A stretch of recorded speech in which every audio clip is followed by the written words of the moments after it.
Padre. Di nang ang sugo gid la sa aton nga Ginoo nga iwali ang mayong balita sa tanan niya tinuga. Dina Marcos 15. 16. At 15, 16, at 15, 16. Yan, para nga mabatian sa mga nagkapamati Gusto ko mabasahon Marcos 16, 15, 16. Kag nagsiling siya sa ila, lakat kamo sa bugos nga kalibutan kag iwali ang mayong balita sa tanan nga tinuga. Ang nagatuo kag nabautisuhan maluwas. Pang ang wala nagatuo tagudilian. Ang ginambal sa Bible nga napartisiniter ini sa kaluwasan nga ang una ang bisan sino nga magtuo kag mabautismuhan maluwas. So pagtuo una kag tapos bautismo ti dira ang ginambal dira maluwas mo. So kay ginatingwa naton dire nga ang tao maluwas. So amo ini ang ginambal sa naton nga Ginoo.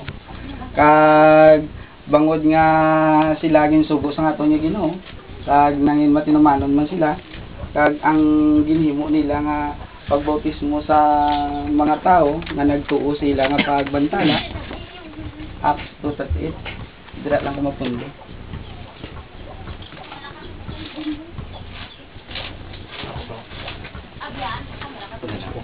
Kag si Pedro nagsiling sa ila, dinurusol kamo kag magpabautiso ang tagsatagsa sa inyo sa ngalan ni Hesukristo sa kapatawaran sang mga sala kag mabaton ninyo ang dulot sang Espiritu Santo.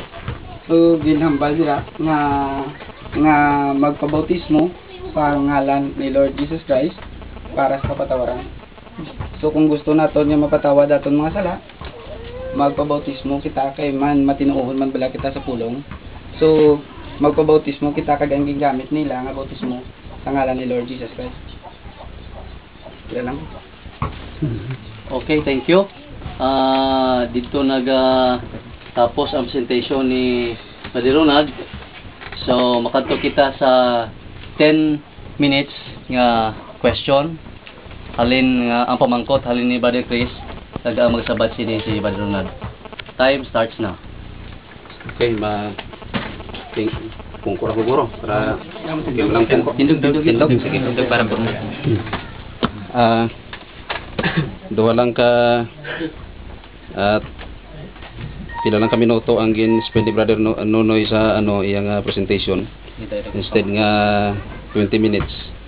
Duha lang ka teksto ang iyang ginbuhian, Marcos 16:15, kag 16 kag binuhatan 2:38. Kag sunod pa diri magpabautiso sa ngalan ni Hesus. Ang una na ko nang pamangkot Brother Ronald Amuni. Diin na record ang una nga sugo sang bautiso. Diin na record? Ang una nga sugo sang bautiso. Sang bautismo. Ginsugo ni Lord Jesus Christ sa Mateo 28:19. Nga sabi niya, natugyan na sakon ang pagbulutan sa langit ug sa dutas niya mo sa lakat kamo kag iwaling may balita nga nagabautismo sila sa ngalan sa kamayan kag Espiritu Santo. So ato gali ang ginbasa mo sa binuhatan 2:38. Tapos na ko, wala pa. Sige. Tapos 19 minutes ko. Wala di 10 minutes imo sabat. Wala pa. Wala pa tapos. Okay, sige. Hindi 10 minutes imo sabat. Hindi 30 seconds. Sige tayo. Okay. Sige. Una-una ang ginsugo sa ngaton nga Ginoo ang 11. Ibalikan mo da sa 16 ang 11 ginsugo. So kung ang 11 ang ginsugo, 11 ka apostoles ang ginsugo, pati si Judas way naman, 11 lang sila bilin. So pangitao naton ang dokumento sang ilang nga pagtuman. Kay bangod ang Book of Acts, ang libro ina sa mga binatan sang balaan ng Espiritu sa mga apostol. So ang ilang nga dokumento sa pagtuman sang sugo sang aton Ginoong Hesus, Acts 2:38 ang mga ginbasa ko. Okay, so bali ang maghimo sang sugo nga Mateo 28 bersikulo 19, mga apostoles lang ni. Mga apostoles lang. Suno sa imong ginambal. Mga apostoles lang, dali lang, i-clarify ko anaya.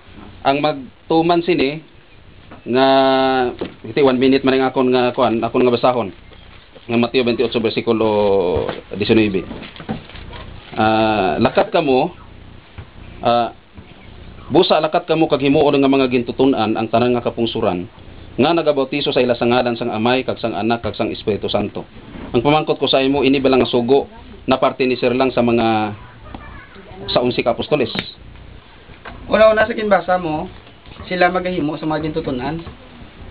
Dali lang ako pamangkot sa imo sabta sa insakto ini bala na parte ni sir lang sa mga apostoles, yes or no? Kayo mo itong ginambal mo ginamo. 11 silang ginsugo. Oh, so para lang para sa ila. Pero sa pagsugo sila, ginambalan sila ni Kristo na maghimo sila sa mga gintutunan. So kung para magpadayon ang ilang nga pagpanudlo, so magahimo sila sa mga gintutunan nga magasunod sa bautismo sang ilang nga ginahimo. So ano nga bautismo ang ginmention diri sa Mateo 28? Ang ginmention nga ginbautismo ni Apostol Pedro amo hindi ang sabat ang akon nga kuan napamangkot diri sa Mateo 28. Kay suno pa sa imo ginhambal nga magasunod sila sa sugo nga gisugo sila sa nga bautismo. Ang pamangkot ko sa imo, ano nga bautismo ang ginsugo diri sa Mateo 28:19? Ginsugo Amay, Anak kag Espiritu Santo. Okay. Salamat kay imo nga na sabat. Ini bala nga bautiso sa ngalan sang Amay, Espiritu Santo natuman mo. Ang ginambal sang ato nga Ginoo, sugo pala na sa Te. kaman. So ang katumanan sa ilang paghimo amo ang Acts 2:38. Okay. So kung imo makita, kung lang taon mo may pagbunggo dira. Wala bala mo pag-intsaktuhan ay bala. Ay bangod niya ang ginsugo, ang 11 ka apostol ang gintuman niya amo ang sa ngalan ni Lord Jesus Christ. Apang si Lord Jesus Christ nagsugo nga sa ngalan sang Amay, Anak kag Espiritu Santo. So di nang sala sa ila si Kristo or ang mga apostoles. Wala sing sala sila. Ang apostol ang mga apostol nangin matinumanon. Oh. Ambal niya dira sa Acts siling niya kami dapat magtuman sa Dios. Okay. Oh. So kung wala Diyan okay, ka. sige. Hindi sila pwede nga magsala sa ilang nga ginhimo. Bangon niya ginpadalaan sila sa Espiritu Santo nga magatudlo sang tanan nga ginpamulong ni Lord Jesus Christ. Kung sala ang ilang ginhimo, ang balaan ng Espiritu magasaway sa ila. Okay. So hindi man gali sala ang Mateo 28. Kay suno kasi mo ginambal hindi man sala. Pwede lang gali ini ipang bautismo. Di ka magasunod gid ang mga disipulo nga ila pagatudloan sa ilang nga bautismo sa ngalan ni Lord Jesus Christ. Di nang sundon. Lord Jesus Christ, ang sundon si Kristo. Sila kahibalo. Okay. Kahibalo sila kung anong ila ginahimo. So may manugtoy-toy sila kasi. So kung sundon si Kristo, ang ginhambal bala ni Kristo nga tugmaw in the name of Jesus. Kung i-clarify na ko na. Kung naghambal ka nga sundon si Kristo.